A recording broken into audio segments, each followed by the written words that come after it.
Hello people, welcome back to this channel, and today I would like to show you the way how you can repost Instagram story on your iPhone.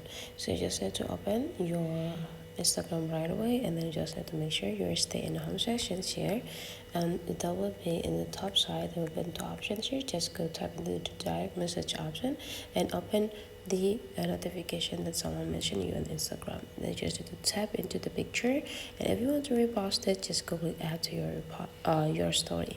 You can customize the size too if you want. So if you want to make it smaller, just pinch it into the other side. If you want to make it stay bigger, just tap it so that it will fill all of the screen. And right after that, you can also have an option to customize that by using the features that provided by the Instagram for you. You can explore more features here. Or if you want to have the text, just tap it here. If you want to draw something, just go tap this draw. In the small dots, pick the color and just start to scratching it.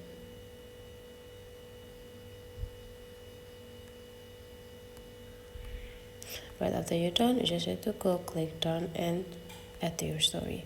So that's for today's tutorial. Hopefully you enjoy it. Let's meet again into other tutorial.